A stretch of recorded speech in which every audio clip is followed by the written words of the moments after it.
There was quite a bit of discussion this week about the fate of the Naomh Éanna, a much-loved ship, a previously much-loved ship that's now languishing in Dublin Dock. It was a ship that transported customers and cattle between the various Aran Islands and Galway City. Maura Derrane is on the line. Maura, were you a customer of the Naomh Éanna? Richard, good morning. Yeah, a customer of the Naomh Éanna and a person who exported cattle on the Naomh Éanna as well. We did it all with the Naomh Éanna over the years. I wouldn't have had you down as a cattle dealer, so it was a mixture of work and pleasure, was it? Well, it was. Well, my dad, we had a small holding on the island, and I suppose cattle was kind of the centre of life really for us. So, I was actually born in a hospital in Galway, as a lot of people from the island, which was the University College Hospital Galway.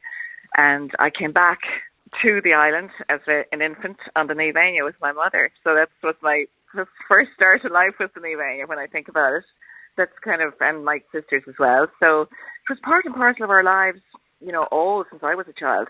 And how long was the trip? Because it would have served all three islands before going to Galway City, would it? It did. Well, the Naomh Éanna was the boat that took all the groceries in, took all the people out and back in again, and took the cattle when we sold them, in the spring and summer.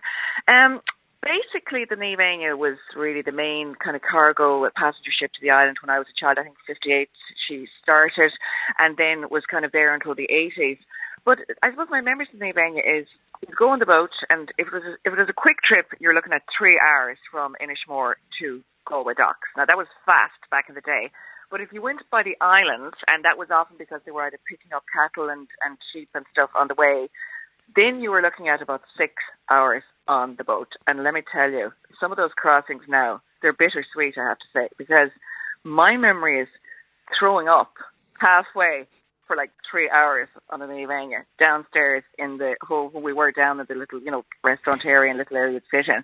Oh my God, that is so vivid. You were late to get those sea legs, or was it simply because other people were throwing up? It ended up being contagious.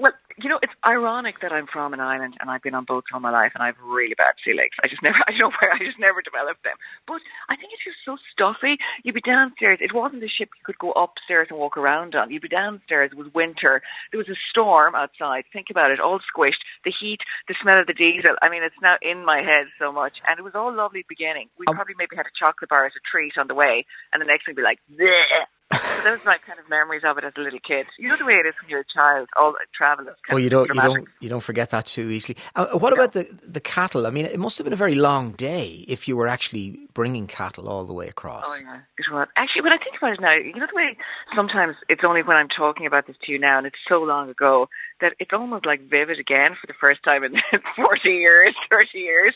But we'd have to go and get the cattle in the morning because they were over, say, our land was in different places. So you might have to go for like 3 miles.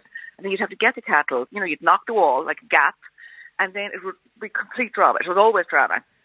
Gather them up and you'd walk them. And my dad was always shouting at us on our little bikes to go and stand in gaps because, it was all girls in my family. There's no boys to send out and do that kind of work. So we'd be going ahead and you'd have about, say, 3 or 4 yearlings, and they'd be wild on the road, and they might have been in that, field and around the place. And they weren't used to going around the road, so you'd have to go really early, about 6 a.m, and then you'd have to have your big stick, and you'd drive them, like cattle drovers, over the road, and they'd be like, wah, and drama, and they'd be running into every gate and everything, and we'd be running ahead, and Dad would be shouting at us to kind of stand there. And, if you can imagine us as, 9-year-olds, standing and these cattle running towards, and you'd have to be like waving your hands and the big selly stick you'd have in your hand to scare them away. Then you'd get them over, and they'd be kind of there around the house for until the men came, and then all the cattle from that part of, say, Killaney, where we're from, would all be driven over to the boat. Maura, it sounds like they kind of had a sense of what was coming, and I'm not just talking about the boat there, but I've no doubt you were a wonderful gap blocker in your day. Maura Derrane, thank you very much for sharing those memories of the Naomh Éanna with us.